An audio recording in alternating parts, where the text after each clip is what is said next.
नमस्कार दोस्तों, एग्ज़ाम बंधु एकेडमी में आपका हार्दिक स्वागत है। और आज हम बात करने जा रहे हैं जो जनवरी और फरवरी माह की जो साइंस टेक के करंट अफेयर है, यानी विज्ञान एवं प्रौद्योगिकी की बात करने जा रहे हैं, करंट अफेयर्स की बात करने जा रहे हैं। राष्ट्रीय करंट अफेयर में जो साइंस टेक है उसके अंतर्गत जनवरी और फरवरी माह की है वो हम बात करने जा रहे हैं। तो आइए शुरुआत करते हैं। कुछ महत्वपूर्ण जो है प्रश्न है। सौर ऊर्जा क्षमता को पार करके ऐतिहासिक उपलब्धि हासिल की है, यानी भारत ने जो है वो वर्तमान में कितनी सौर ऊर्जा क्षमता को है वो पार कर लिया है और ऐतिहासिक उपलब्धि है हासिल कर ली है। यानी भारत ने 100 गीगावाट जो सौर ऊर्जा क्षमता है उसको है वो पार करके एक ऐतिहासिक उपलब्धि हासिल की है। यानी भारत ने 100 गीगावाट स्थापित सौर ऊर्जा क्षमता को पार करके एक ऐतिहासिक उपलब्धि हासिल की है। तो ये चीज़ आपको याद रखना, ये इंपॉर्टेंट है। प्रश्न यहाँ से पूछा जा सकता है कि भारत ने हाल ही में कितने गीगावाट है वो सौर ऊर्जा क्षमता है वो उपलब्धि उसकी हासिल की है। तो 100 जो गीगावाट है इसका सही उत्तर होगा वही। ठीक है। दूसरी न्यूज़ देखो, 29 जनवरी 2025 को इसरो द्वारा लॉन्च किए गए स्वदेशी नेविगेशन सैटेलाइट NVS-02 को किस रॉकेट द्वारा प्रक्षेपित किया गया था भाई। दोनों डेट याद रखनी है। यहाँ से जो प्रश्न आता है उसमें डेट भी आती है भाई। ठीक है, क्या याद रखोगे? 29 जनवरी को इसरो द्वारा एक स्वदेशी नेविगेशन सैटेलाइट लॉन्च किया था जिसका नाम क्या था? NVS-02 जिसका नाम था। ये चीज़ भी आपको क्या रखना है भाई, याद रखना है। और उसको किस रॉकेट द्वारा प्रक्षेपित किया गया था? तो GSLV F-15 रॉकेट द्वारा उसको प्रक्षेपित किया गया था। ये भी मोस्ट इंपॉर्टेंट है, ये भी याद रखनी है आपको। यानी आप क्या याद रखोगे, जो है वो स्वदेशी नेविगेशन सैटेलाइट है और जो है कौन सा है? GSLV F-15 है। ठीक है, तो ये दोनों चीज़ें आपको याद रखनी है। GSLV F-15 स्वदेशी नेविगेशन सिस्टम NVS-02 को प्रक्षेपित किया गया था, ये रॉकेट का जो नाम है। इसरो द्वारा 29 जनवरी को अपना 100वां रॉकेट प्रक्षेपण किया गया। इसरो ने 46 वर्षों में यह जो है उपलब्धि हासिल की है। यानी जो है एक एक लाइन यहाँ का, एक एक स्टेटमेंट यहाँ का जो प्रश्न है कैसे स्टेटमेंट आएगा, जैसे अगर RPSC होती तो उस प्रश्न को ऐसे देती कि जो है 29 जनवरी को इसरो द्वारा जो है स्वदेशी नेविगेशन सिस्टम NVS-20 लॉन्च किया गया था, एक स्टेटमेंट आएगा। दूसरा जो है वो GSLV F-15 रॉकेट द्वारा है वो प्रक्षेपित किया गया था। तीसरा आएगा ये इसरो का जो है वो 100वां रॉकेट प्रक्षेपण है और इसरो ने यह उपलब्धि है वो 46 वर्ष में है वो की है। यानी सारे स्टेटमेंट सत्य है। इस तरीके से प्रश्न आएगा। और अगर वन लाइनर प्रश्न आता है आपके, अगर पटवारी और वीडियो के लिए प्रश्न बनेगा तो ये जो प्रश्न है वो बनने वाला है कि जो इसरो द्वारा 100वां रॉकेट छोड़ा गया था वो कौन सा रॉकेट था, या उसके तहत ये किस मिशन के तहत कौन सा सैटेलाइट है वो 100वां रॉकेट के तहत है वो हुआ था। तो स्वदेशी नेविगेशन सैटेलाइट सिस्टम NVS-02 याद रखना है। GSLV F-15 नाम याद रखना है। 29 जनवरी को 100वां मिशन हुआ था तो वो भी याद रखना है। 46 वर्षों में उपलब्धि हासिल की है, ये भी याद रखना है। यानी जो है दोनों चीज़ें वो मोस्ट इंपॉर्टेंट है, दोनों है वो आपको याद रखनी है भाई। फिर आगे देखो, NVS-2 ये स्वदेशी नेविगेशन सैटेलाइट है जिसका प्रक्षेपण Shri Harikota GSLV F-15 rocket से किया गया था। वांछित कक्षा में स्थापित है वो नहीं हो सका, यानी ये क्या हो गया, ये असफल हो गया। तो आपको क्या है, आपको ये भी है वो याद रखना है। क्या हो गया भाई? वांछित कक्षा में है वो स्थापित नहीं हुआ, ये असफल हो गया। ठीक है, तो वांछित कक्षा के अंदर है वो स्थापित ये नहीं हुआ। तो ये लाइन भी आपको याद रखनी है कि NVS-02 100वां जो है वो प्रक्षेपण है, जो नेविगेशन सैटेलाइट है GSLV F-15 से जिसको 29 जनवरी को लॉन्च किया गया था, वो वांछित कक्षा में स्थापित नहीं हो सका और वो असफल हो गया। तो ये भी आपको याद रखना है। ये नाविक सिस्टम की सेकंड जनरेशन सीरीज का दूसरा रॉकेट है, ये लाइन भी आपको याद रखनी है। यानी जो NVS-02 रॉकेट है, GSLV F-15 है या 100वां जो रॉकेट है, उसकी एक एक बात आपको याद रखनी है। ठीक है, यदि आप RPSC की कोई अगर एग्जाम दे रहे हो तो है ये 100% है, आपको यहाँ से पूछा जाएगा प्रश्न। तो नाविक सिस्टम की सेकंड जनरेशन सीरीज का दूसरा रॉकेट कौन सा है भाई? ये जो है GSLV F-15 है। ऐसे 5 उपग्रह प्रक्षेपित होने हैं। पहला रॉकेट 29 मई 2023 को भेजा गया था। यह परियोजना सफल होने पर स्वदेशी नेविगेशन सिस्टम है वो देगा। जैसे हमारे जो नेविगेशन सिस्टम, स्वदेशी नेविगेशन सिस्टम कौन सा होने वाला था, NVS जो 05 है वो है। और अभी हम अमेरिका का जो GPS है वो उपयोग करते हैं। उसके बाद में जो हमारा स्वदेशी नेविगेशन सिस्टम हो जाएगा, नाविक हो जाएगा। ठीक है, नाविक है वो हमारा जो नेविगेशन सिस्टम हो जाएगा। जैसे GPS है वैसे ही हमारा जो हो जाएगा नाविक। ठीक है, भारत का अपना पहला रॉकेट SLV-3 रॉकेट 1979 में अंतरिक्ष में रोहिणी सैटेलाइट से छोड़ा गया था, जो असफल रहा था भाई। यानी भारत का पहला असफल रहा था और 100वां रॉकेट प्रक्षेपण क्या है, असफल रहा था। दोनों ही जो है वो असफल रहा था। पहला SLV-03 से 1979 में रोहिणी सैटेलाइट। ठीक है, ये भी याद रखना आपको, रोहिणी याद रखना है। SLV-3 सॉरी, जी तो अभी बाद में आया था, सैटेलाइट लॉन्च व्हीकल था। ठीक है, तो SLV-3 1979 रोहिणी सैटेलाइट असफल रहा था, ये पहला था असफल। और 100वां GSLV F-15, पहला SLV-3, ये सारे जो है वो आपको याद रखना है भाई। ठीक है, और उसके बाद में देखो आगे, युद्ध निगरानी प्रणाली, युद्ध क्षेत्र निगरानी प्रणाली, जिसकी शुरुआत रक्षा मंत्री राजनाथ सिंह ने 24 जनवरी 2025 को की है, वो कौन है भाई? ये संजय है। एक युद्ध क्षेत्र निगरानी प्रणाली है, उस प्रणाली का नाम क्या है? संजय है। यानी युद्ध क्षेत्र निगरानी प्रणाली संजय द्वारा युद्ध क्षेत्र की पारदर्शिता में है वो वृद्धि करेगा या वृद्धि करेगा। यानी संजय क्या है? संजय युद्ध क्षेत्र निगरानी एक प्रणाली है, वो आपको याद रखना है। इसके द्वारा अत्याधुनिक सेंसर भविष्य के युद्धों की बेहतर तस्वीर देने में क्या होगा? सक्षम होगा। ठीक है, तो ये जो संजय है आपको याद रखना क्या है। प्रश्न आता है संजय क्या है, फिर 4 ऑप्शन लिखे हुए आते हैं, उसके अंदर एक ऑप्शन होगा युद्ध क्षेत्र निगरानी प्रणाली है। ये जो है वो आंसर इसका सही हो जाएगा। जनरेटिव AI क्या है? तो जनरेटिव आर्टिफिशियल इंटेलिजेंस या उत्पादक कृत्रिम बुद्धिमत्ता एक तेजी से विकसित हो रहा क्षेत्र है। जनरेटिव AI क्या है? एक उत्पादक कृत्रिम बुद्धिमत्ता है जो एक तेजी से हो रहा है, विकसित हो रहा क्षेत्र है, जिसमें हमारे द्वारा प्रौद्योगिकी का सर्जन एवं उनसे अंतःक्रिया के तरीके में क्रांति लाने की क्षमता है वो निहित है। ठीक है, हालांकि जनरेटिव AI है वो पूछा नहीं जाएगा, आपको जो पूछा जाएगा दो तो वो चीज़ें पूछी जाएगी, एक ये संजय पूछा जाएगा। ठीक है, 3 चीज़ें अभी तक आपके सामने जो है वो आई है याद रखने के लिए। इंटरनेशनल स्पेस स्टेशन पर जाने वाले पहले भारतीय अंतरिक्ष यात्री कौन है? तो ये सफलतापूर्वक चले गए हैं, शुभांशु शुक्ला है, पहले भारतीय अंतरिक्ष यात्री है। मोस्ट इंपॉर्टेंट है, याद रखनी है आपको। ये आज की जो चौथी न्यूज़ है इंपॉर्टेंट, एग्जाम में पूछे जाने लायक यही है। ये इंडियन एयरफोर्स के कैप्टन ऑफिसर है शुभांशु शुक्ला, और नासा के एक्सियम मिशन के लिए चुने गए थे। इस मिशन का नाम आपको याद रखना है। भारत के पहले अंतरिक्ष जो है यात्री, पहले भारतीय अंतरिक्ष यात्री शुभांशु शुक्ला, और जो है नासा के एक्सियम मिशन के तहत गए थे। तो इस मिशन का नाम भी आपको याद रखना है, और ये जो है वो मोस्ट इंपॉर्टेंट है। यानी आपकी जो है चौथी न्यूज़ आपको यही है। वे स्पेस एक्स के ड्रैगन स्पेसक्राफ्ट को लेकर इंटरनेशनल स्पेस स्टेशन जाएंगे। यानी आपको स्पेस एक्स का जो ड्रैगन स्पेसक्राफ्ट है ये बात भी याद रखनी है। शुभांशु एक्सियम मिशन 4 के लिए पायलट चुने गए हैं, वे इंटरनेशनल स्पेस स्टेशन पर जाने वाले पहले भारतीय होंगे।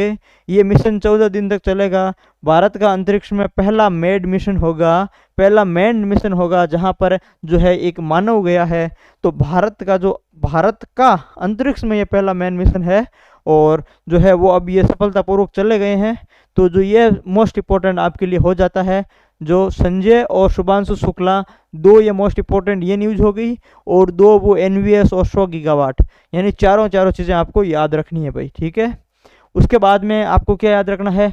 INS सूरत, INS नीलगिरी और INS वागशीर है वो क्या हो गई? देश को समर्पित हो गई भाई। ठीक है, जो जैसे जितना मैं बताऊं उतना आप रट लेना, काम हो जाएगा भाई। ठीक है, INS सूरत, नीलगिरी, वागशीर क्या है? देश को समर्पित हुई है। यानी प्रधानमंत्री नरेंद्र मोदी ने 15 जनवरी 2025 को मुंबई के नौसेना डॉकयार्ड में, ठीक है। यानी कहाँ से समर्पित की इन्होंने, मुंबई के नौसेना डॉकयार्ड में 3 लड़ाकू जहाज आईएनएस सूरत जिसको डिस्ट्रॉयर कहते हैं, आईएनएस नीलगिरी जिसको स्टेल्थ फ्रिगेट कहते हैं, और आईएनएस वाघसीर जो एक सबमरीन है, इन तीनों को क्या राष्ट्र को समर्पित कर दिया था। यानी ये तीनों के नाम है वो राष्ट्र को समर्पित कर दिया, याद रखना। 15 जनवरी को किया, ठीक है। और कहाँ से किया, मुंबई से किया। 2 चीज आप याद रख लोगे, काम हो जाएगा। 15 जनवरी मुंबई को नरेंद्र मोदी ने सूरत, नीलगिरी और वाघसीर तीनों को क्या किया, तीनों को राष्ट्र को समर्पित कर दिया। इतना आपको याद रखना है। 15 जनवरी आर्मी डे होता है। देश में पहली बार डिस्ट्रॉयर, फ्रिगेट और सबमरीन को एक साथ कमीशन किया गया था। तीनों मेड इन क्या है, इंडिया है भाई, तीनों मेड इन भारत में बनी हुई है। आईएनएस सूरत डिस्ट्रॉयर क्या है, इसकी लंबाई 164 मीटर है, वजन 7400 टन है, आधुनिक नेटवर्क हथियारों से वे सेंसर से लैस है। बाकी हमारे जो एग्जाम के पार्ट ऑफ व्यू से ये लाइनें आपको याद नहीं रखनी है, आपको जो है वो सिर्फ इतना ही याद रखना है जो मैंने बताया कि सूरत, नीलगिरी, वाघसीर देश को समर्पित हुई है। मोदी जी ने 15 जनवरी को मुंबई से समर्पित किया है, और ये जो है मेड इन इंडिया है वो तो आपको पता ही है, ठीक है। आईएनएस नीलगिरी है, 149 मीटर, 670 टन, नई जनरेशन का जहाज है, लंबे समय तक समुद्र में रहने की क्षमता है, और ये इस पर क्या है, हेलीकॉप्टर इस पर उतर सकते हैं। आगे देखो इसका, ये डीजल इलेक्ट्रिक सबमरीन है, गाइडेड टॉर्पीडो और एंटीशिप मिसाइल से ये लेस रहता है हमेशा, ठीक है। तो वाघसीर, नीलगिरी और आईएनएस सूरत जो है वो कमीशन कर दिया गया, ठीक है। इसके बाद में देखो पिक्सल एवं दिंग तारा, पिक्सल एवं दिंग तारा है, ये भारत के सैटेलाइट है और वो लॉन्च में है। तो ये भी क्या है, ये जो है वो महत्वपूर्ण सैटेलाइट है, इनको भी आपको क्या रखना है, याद रखना है। यानी पिक्सल और दिंग तारा अंतरिक्ष क्षेत्र में भारत की निजी कंपनियों के लिए एक नए युग की शुरुआत हो गई है। यानी ये मोस्ट इम्पोर्टेंट है, क्योंकि निजी जो क्षेत्र है, निजी क्षेत्र की कंपनियां हैं, उनके द्वारा ये जो सैटेलाइट है वो लॉन्च किया गया। यानी अंतरिक्ष क्षेत्र में काम करने वाली 2 भारतीय स्टार्टअप पिक्सल और दिंग तारा ने 15 जनवरी 2025 को एलन मस्क के space craft rocket, space x rocket, ठीक है। स्पेस क्राफ्ट तो वो उसका था, शुभांशु शुक्ला का, ठीक है। एलन मस्क का स्पेस एक्स जो रॉकेट है उससे अपने सैटेलाइट लॉन्च किए थे।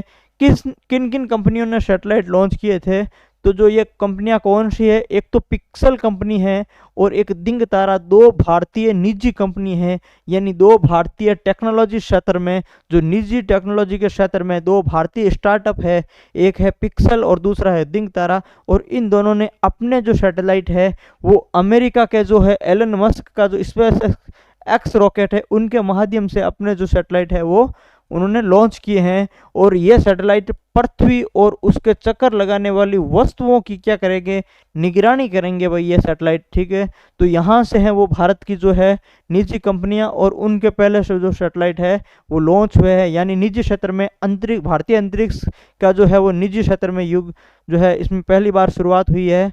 अगला देखो, पिक्सल भारत की पहली निजी कंपनी बन गई है जिसके पास में हाइपर स्ट्रैक जो है, हाइपर स्पेक्ट्रल आवर्ती वाले सैटेलाइट का अपना एक समूह है। यानी भारतीय जो पहली निजी कंपनी कौन सी बनी भाई, पिक्सल बनी, जिसके पास में अपना खुद का हाइपर स्पेक्ट्रल आवर्ती वाले सैटेलाइट का अपना समूह है, ठीक है। तो ये याद रखनी है आप लाइन। इसके आकलन कृषि रक्षा जैसे विविध क्षेत्रों में है ये उपयोगी है। यानी इसका आकलन से क्या होगा भाई, कृषि या रक्षा जैसे विविध क्षेत्रों में यह क्या है, उपयोगी होगा। इसके बाद में देखो, दिंग तारा एरोस्पेस जो कंपनी है, इन्होंने दुनिया के पहले वाणिज्यिक उपग्रह space camera for object tracking SOT का प्रक्षेपण किया, जो सुरक्षित अंतरिक्ष संचालन सुनिश्चित करने के लिए पृथ्वी का चक्कर लगाने वाली 5 सेंटीमीटर जितनी छोटी चीजों की क्या करेगा, निगरानी करेगा भाई, ठीक है। यानी कितनी छोटी चीजों की निगरानी करेगा, सिर्फ 5 सेंटीमीटर जितनी छोटी चीजों की निगरानी करेगा। कौन सा, दिंग तारा कंपनी का वाणिज्यिक उपग्रह space camera for object tracking, इसका नाम है SOT। तो जो है ये करेगा space camera for object tracking, ठीक है। अगली देखो, इसरो के तीसरे लॉन्च पैड को है वो क्या मिल गई भाई, मंजूरी मिल गई है। यानी 16 जनवरी 2025 को सतीश धवन अंतरिक्ष केंद्र श्री हरिकोटा में तीसरा लॉन्च पैड जो बनाने की क्या मिल गई भाई, मंजूरी मिल गई है। यानी प्रश्न आ सकता है कि इसरो का अपना तीसरा जो लॉन्च पैड है वो कहाँ पर बनेगा, तो वो यहीं पर बनेगा, सतीश धवन अंतरिक्ष केंद्र श्री हरिकोटा के अंदर है वो तीसरा लॉन्च पैड है वो बनेगा। ठीक है, यह लॉन्च पैड 30,000 टन के अंतरिक्ष यान को पृथ्वी की निचली कक्षा में पृथ्वी की जो निचली कक्षा है उसमें स्थापित करने में सक्षम होगा। अभी ये क्षमता कितनी है, अभी जो क्षमता है वो कितनी है, 8,000 टन का है। और जो है तीसरा लॉन्च पैड बनने के बाद में क्षमता कितनी हो जाएगी, 30,000 टन हो गई। यानी लगभग है इनसे जो है वो 3.5 गुना है वो अधिक हो गई। इस परियोजना के लिए जो है लगभग 4,000 करोड़ रुपए की है वो मंजूरी दी गई है और इसे अगले 4 वर्षों में वो पूरा किया जाएगा। इसरो की अगली पीढ़ी के लॉन्च वाहन जो है NGLV का भी विकास कर रहा है जो 91 मीटर ऊंचा होगा। यानी इसरो क्या कर रहा है, इसरो है जो next generation launch vehicle NGLV है उसका क्या कर रहा है भाई, विकास कर रहा है। और जो 91 मीटर है वो ऊंचा होगा, कितना मीटर भाई, 91 मीटर है वो ऊंचा होगा। नेक्स्ट जनरेशन जो है वो लॉन्च व्हीकल NGLV, जैसे JSLV था वैसे ही क्या है NGLV है जो नेक्स्ट जनरेशन है, अगली पीढ़ी का लॉन्च व्हीकल है। ठीक है, उसके बाद में आपको याद रखना है निसार प्रक्षेपण की तैयारी पूरी। आपको क्या याद रखना है, निसार प्रक्षेपण, ये भी क्या है काफी महत्वपूर्ण प्रक्षेपण है।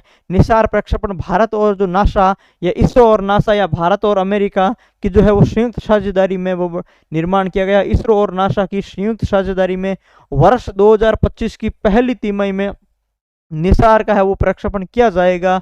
ठीक है, प्रक्षेपण श्री हरिकोटा के सतीश धवन अंतरिक्ष केंद्र से JSLV Mark II रॉकेट द्वारा होगा। यानी वही सतीश धवन अंतरिक्ष केंद्र है जहां पर तीसरा लॉन्च पैड बनेगा और इसी केंद्र से JSLV Mark II रॉकेट के माध्यम से जो है वो कौन सा जाएगा, निसार जाएगा। भारत और इसरो का ये क्या है, संयुक्त साझेदारी है।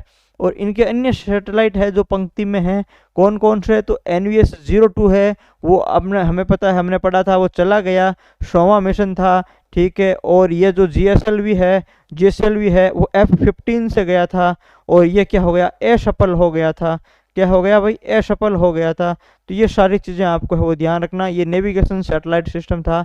उसके बाद में गगनयान मिशन है जो है वो इसरो का है, मिशन है जो पंक्ति के अंदर है। और ये मानव रटेड मिशन है और LVM जो है वो 3 से है ये जाएगा गगनयान मिशन। तो ये भी आपको ध्यान रखना है। NVS जो है वो चला गया, निसार है वो महत्वपूर्ण है, इसरो और नासा का है, 2025 में जाएगा। श्री हरिकोटा के सतीश धवन के अंदर से JSLV Mark II, ये भी आपको याद रखना है, JSLV Mark II भी आपको नाम याद रखना है। ये सारी चीज़ें आपको इसमें ध्यान रखनी है भाई। ठीक है, उसके बाद में देखो ह्यूमन मेटान्यूमो वायरस क्या है भाई। ह्यूमन मेटान्यूमो वायरस क्या है, जनवरी 2025 में देश के कुछ राज्यों के अंदर इस वायरस के लक्षणों के मरीज पाए गए थे और ये सामान्य फ्लू के लक्षण वाला क्या है, वायरस है भाई। ठीक है, उसके बाद में देखो आगे युद्धाभ्यास है शिनबेक्स। युद्धाभ्यास कौन सा है भाई, युद्धाभ्यास शिनबेक्स। युद्धाभ्यास है भारतीय सेना और कंबोडियाई सेना का क्या है, संयुक्त युद्धाभ्यास है। यानी युद्धाभ्यास है वो जो है शिनबेक्स किस किस के मध्य है, भारतीय सेना और कंबोडियाई सेना के मध्य। कहाँ आयोजन हुआ, इसका नोड पुणे में आयोजन हुआ, 1 से 8 दिसंबर के मध्य हुआ। दोनों देशों की सेनाओं का टेबल टॉप अभ्यास का ये कौन सा संस्करण है, पहला संस्करण है। ये भी पेपर में आया हुआ प्रश्न है किसी पेपर में कि जो है वो किन दो देशों की सेनाओं का हाल ही में टेबल टॉप अभ्यास हुआ था या उसका पहला संस्करण हुआ था। तो भारत और कंबोडिया की सेना जो है युद्धाभ्यास शिनबेक्स है, पुणे में हुआ, 1 से 8 दिसंबर के मध्य हुआ। और अगली न्यूज़ देखो, विश्व एड्स दिवस जो है, एड्स दिवस 1 दिसंबर 2024 को मनाया जाता है। यानी 1 दिसंबर को मनाया जाता है विश्व एड्स दिवस। और थीम है उसकी सही रास्ता अपनाएं, मेरा स्वास्थ्य मेरा अधिकार। सही रास्ता अपनाएं, मेरा स्वास्थ्य मेरा अधिकार किसकी थीम है? विश्व एड्स दिवस की थीम थी।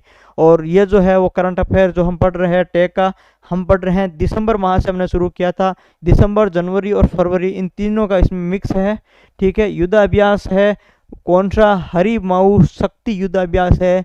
भारत और मलेशिया का है वो संयुक्त सैन्य अभ्यास है, वार्षिक संस्करण है। मलेशिया के अंदर पेहांग जिले के बेंटोंग कैंप में आयोजित हुआ था।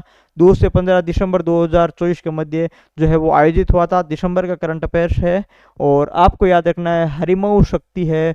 भारत के साथ में कौन सा देश शामिल है? आपको उस देश का नाम है वो याद रखना। आप इतना मलेशिया याद रख लोगे तो ये आपका काम हो जाएगा। हरि जो है वो भारत के अंदर और माऊ से मलेशिया हो गया, ठीक है। माऊ से मलेशिया हो गया। इसरो द्वारा 5 दिसंबर 2024 को यूरोपीय अंतरिक्ष एजेंसी के प्रोबा 3 मिशन का सफलतापूर्वक प्रक्षेपण किस रॉकेट द्वारा किया गया था? यानी भारतीय जो है अंतरिक्ष एजेंसी, अंतरिक्ष संगठन कौन सा है? इसरो है, जिसने यूरोपीय अंतरिक्ष एजेंसी का एक मिशन है और उस मिशन का नाम क्या था? प्रोबा 3 था। ये लाइन भी आपको याद रखनी है। प्रोबा 3 जो है वो किस रॉकेट से हो सफलतापूर्वक प्रक्षेपण किया गया था? तो वो था PSLV C-59। यानी आपको याद रखना है PSLV C-50 जो 9 है, C-59 है वो जो है किस मिशन के लिए था? प्रोबा 3 मिशन के लिए था। तो ये चीज़ भी आपको ध्यान रखना है। प्रोबा 3 मिशन है वो यूरोपियन अंतरिक्ष एजेंसी का है और लॉन्च इसरो ने किया था। यानी यूरोपियन जो अंतरिक्ष एजेंसी है वो भारत आई और इसरो वालों को बोला कि सर हमारा जो है वो प्रोबा 3 मिशन है वो आप अपने रॉकेट से हैं वो लॉन्च करें। और वो जो PSLV C-59 है उससे ये लॉन्च किया गया था भाई, ठीक है। प्रोबा 3 मिशन यूरोपीय अंतरिक्ष एजेंसी का मिशन है। प्रोबा यानी project for on board anatomy होता है, ठीक है। यानी फुल फॉर्म क्या होती है? Project for on board anatomy होती है। प्रक्षेपण इसरो द्वारा 5 दिसंबर 2024 को श्रीहरिकोटा के सतीश धवन के अंदर से किया गया था। रॉकेट का नाम PSLV C-59 था। और ये ESA का यूरोपियन स्पेस जो एजेंसी है, ESA का सोलर मिशन है। यानी प्रोबा 3 क्या है भाई? यहाँ से प्रश्न आता है प्रोबा 3 है क्या? तो प्रोबा 3 कौन सा मिशन है? एक सोलर मिशन है जो सूर्य के रहस्यों का क्या लगाएगा? पता लगाएगा भाई, ठीक है। तो ये प्रोबा 3 के बाद में आप बारे में आपको याद रखना है कि ये क्या है? ये सोलर मिशन है, ठीक है। उसके बाद में देखो आप आगे नौसेना दिवस, ठीक है। नौसेना दिवस 5 दिसंबर 2024 को ओडिशा के पुरी के ब्लू फ्लैग बीच पर, ठीक है, ब्लू फ्लैग बीच पर है वो नौसेना दिवस मनाया गया था। द्रौपदी मुर्मू कार्यक्रम में आई थी भाई। फिर आगे देखो INS तुशील, ठीक है। INS तुशील 9 दिसंबर 2024 को रक्षा मंत्री राजनाथ सिंह ने अत्याधुनिक युद्धपोत है ये और नाम है INS तुशील को भारतीय नौसेना में क्या कर दिया भाई? शामिल कर दिया। तो ये कब किया था? ये 9 दिसंबर को किया था। किसने किया था? राजनाथ सिंह ने किया था। रक्षा मंत्री जो है राजनाथ सिंह, उन्होंने किया था भाई, ठीक है, उन्होंने किया था। और INS तुशील है अत्याधुनिक युद्धपोत है भाई, ठीक है। उसके बाद में देखो युद्धाभ्यास है SL जो है SLINEX यानी स्लिनेक्स। इसको एक साथ में जब आता है तब आता है ये स्लिनेक्स आता है। यानी SL से मतलब पता चलता है श्रीलंका इंडिया एक्सरसाइज है 2024। तो 17 से जो 20 दिसंबर 2024 को विशाखापट्टनम में श्रीलंका भारत की नौसेनाओं के मध्य हुआ है। अगला है जो कैंसर वैक्सीन बनाने वाला दुनिया का पहला देश कौन सा है? रूस है। यानी जो है जो आपको ये याद करना है स्लिनेक्स, कैंसर वैक्सीन बनाने वाला पहला देश कौन सा है? रूस है। ये भी आपको क्या करना है? याद रखना है भाई, ठीक है। रूस ने mRNA आधारित कैंसर वैक्सीन बनाने में क्या की भाई? सफलता हासिल की है। कैंसर की गंभीरता को देखते हुए ये सदी की क्या है भाई? सबसे बड़ी खोज मानी जा सकती है। ये एक पर्सनलाइज्ड जो है वो कैंसर वैक्सीन है जो सिर्फ कैंसर सेल को ही क्या करती है? नष्ट करती है। भारत ने गत वर्ष सर्वाइकल कैंसर का भी क्या है? टीका विकसित किया था। तो ये आपको है वो ध्यान रखना है। उसके बाद में अभ्यास सूर्य किरण, ठीक है। अभ्यास सूर्य किरण किसके मध्य है? भारत और नेपाल का है। 18वां संस्करण यहाँ पर अब लुम्बिनी के रूपिनदेही में है वो हुआ था। तो भारत और सूर्य किरण है भारत नेपाल के मध्य है, आपको इतना याद रखना है। 30 दिसंबर 2024 को इसरो ने जो है वो स्पेडएक्स जो मिशन है वो लॉन्च किया था। हाल ही में किसी एग्जाम के अंदर पूछा गया था कि जो डॉकिंग और अनडॉकिंग का जो है मिशन है, डॉकिंग और अनडॉकिंग करता है, वो कौन सा मिशन है, तो वो स्पेसएक्स मिशन था। इसरो ने लॉन्च किया था, 30 दिसंबर को लॉन्च किया था, ये डेट भी याद रखनी है आपको। द्वारा प्रक्षेपित किया गया था, और ये किसके द्वारा किया गया था, तो आपको ध्यान रखना है PSLV C60 है, वो याद रख लेना, मोस्ट इंपॉर्टेंट है, स्पेसएक्स मिशन है। और PSLV C59 हमने देखा था, PSLV C59 अभी हमने पहले देखा था, जो प्रोबा 3 जो मिशन है यूरोपियन अंतरिक्ष एजेंसी का, जिसे इसरो ने इसके माध्यम से लॉन्च किया था, ठीक है, PSLV C59 से लॉन्च किया गया था। इसरो का क्या है, ये स्पेसएक्स मिशन है। लॉन्चिंग स्थल सतीश धवन के अंदर हरिकोटा से है। रॉकेट PSLV C60 है। कुल भेजे गई उपग्रह की संख्या कितनी थी, 2 थी, स्पेसएक्स फर्स्ट एंड स्पेसएक्स जो 02 है। और ये मिशन डॉकिंग और अनडॉकिंग के लिए क्या है, जाना जाता है। तो ये भी आपको क्या रखना है, याद रखना है भाई, ठीक है। उसके बाद में देखो संयुक्त सैन्य अभ्यास एक्वारीन क्या है, भारतीय सेना और मालदीव रक्षा बलों के मध्य 13वां संयुक्त सैन्य अभ्यास है, वो मालदीव के अंदर फरवरी 2025 में क्या हुआ, संपन्न हुआ।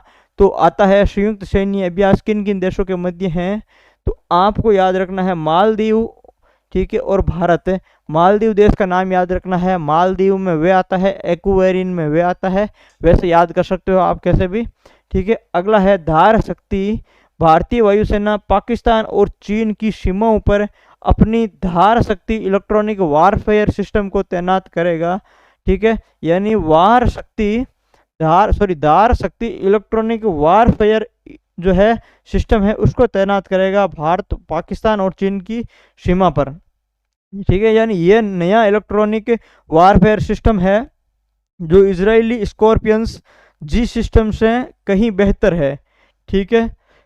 तो ये आपको है वो ध्यान रखना है भाई इसके अंतर्गत। उसके बाद में जो है इससे दुश्मन देश के राडार और संचार प्रणाली को क्या किया जा सकता है, जाम किया जा सकता है। बॉर्डर के पास उड़ रहे लड़ाकू विमान और ड्रोन जैसे फ्लाइंग ऑब्जेक्ट्स का है वो इलेक्ट्रॉनिक सिस्टम भी धार शक्ति है वो जाम कर देगी। धार शक्ति भारत का नवीनतम ग्राउंड बेस्ड इलेक्ट्रॉनिक वारफेयर और जो है जैमिंग सिस्टम है, जो रक्षा अनुसंधान एवं विकास संगठन यानी DRDO ने है वो तैयार किया, ठीक है। तो धार शक्ति है वो मोस्ट इंपॉर्टेंट है, भारत का नवीनतम ground based electronic warfare and jamming system है, जो है वो दुश्मन देश के राडार, संचार प्रणाली, उनके ड्रोन, लड़ाकू विमान और इनका जो इलेक्ट्रॉनिक सिस्टम है वो सब है वो क्या कर देता है, जाम कर देता है। उसके बाद में देखो ट्रोपैक्स 25 है वो भारतीय नौसेना का capstone theatre level operation exercise फरवरी 2025 में हिंद महासागर में है वो चलाया गया था। तो जो है वो capstone theatre level operational exercise इसका नाम है, ट्रोपैक्स 25, ठीक है। उसके बाद में देखो धर्मगोर्जन जो युद्ध अभ्यास है वो भी आता है, किन देशों के मध्य है, भारत और जापान के मध्य है। एक्वारीन में मालदीव था, और जो धर्मगोर्जन में कौन है, जो है जापान है, उनके बीच में संयुक्त जो है वो अभ्यास। धर्मगोर्जन का कौन सा संस्करण था भाई, छठा संस्करण, 25 से जो है 25 फरवरी से 9 मार्च के मध्य की अवधि में जो है वो होगा, जापान के माउंट फूजी में है आयोजित किया गया था या फिर किया जाएगा। तो ये चीज़ भी आपको क्या रखनी है, याद रखनी है भाई, ठीक है। BSF का 60वां स्थापना दिवस 1 दिसंबर 2024 को मनाया गया। 12 दिसंबर 2024 को केंद्रीय इस्पात मंत्री ने HD कुमार स्वामी ने ग्रीन स्टील टैक्सोनॉमी का अनावरण किया, ठीक है। तो ये चीज़ भी याद रखोगे, ग्रीन स्टील टैक्सोनॉमी का अनावरण किसने किया था, वो किया था भाई केंद्रीय इस्पात मंत्री ने। ये कम कार्बन उत्सर्जन करने वाली कौन सी है तकनीक है, कौन सी तकनीक है भाई, ग्रीन स्टील जो टैक्सोनॉमी नाम है, ये कम कार्बन उत्सर्जन करने वाली जो तकनीक है। भारत दुनिया का पहला देश है जिसने ग्रीन स्टील टैक्सोनॉमी को जारी किया भाई, ठीक है। यानी भारत है दुनिया का ऐसा पहला देश है जिसने ग्रीन स्टील जो नॉमी है उसको क्या किया भाई, जो है वो लॉन्च किया था, ठीक है, या जारी किया था। ये कम कार्बन उत्सर्जन करने वाली तकनीक है। और उसके बाद में जो है हमारा जो अगला है, भारत स्मार्टफोन निर्यात करने के मामले में दुनिया का तीसरा सबसे बड़ा देश बन गया। वर्ष 2019 में वो 23वें नंबर पर था और 23वें से छलांग लगा करके तीसरा सबसे बड़ा देश बन गया। कौन सा, स्मार्टफोन निर्यात करने वाला, न कि आयात, ठीक है। संयुक्त राष्ट्र ने वर्ष 2025 को ग्लेशियर संरक्षणों का अंतर्राष्ट्रीय वर्ष घोषित किया था। तो ये लाइन भी आपको ध्यान रखनी है। ये ऐसे प्रश्न भी है वो आए हुए हैं कि जो है ग्लेशियरों के संरक्षण का अंतर्राष्ट्रीय वर्ष 2025 को घोषित किया था। 16 से 18 मई 2025 को काठमांडू में सागर माता संवाद आयोजित है वो किया गया था। तो ये भी जो है वो इम्पोर्टेंट है। माउंट मैकिले उत्तरी अमेरिका की सबसे ऊंची पर्वत चोटी है जिसका पुराना नाम माउंट मैकिले रखा गया था। पूर्व राष्ट्रपति बराक ओबामा ने उसका नाम माउंट देनाली कर दिया था और अब पुणे वापस है वो माउंट जो है मैकिले कर दिया गया भाई। ठीक है, तो आज के लिए बस इतना ही। और अगली जब हम क्लास लाएंगे तो उसके अंदर हम पढ़ेंगे जो मार्च और अप्रैल का जो करंट अफेयर्स है, जो साइंस डे का करंट अफेयर्स है वो हम पढ़ेंगे अगली क्लास के अंतर्गत। ठीक है।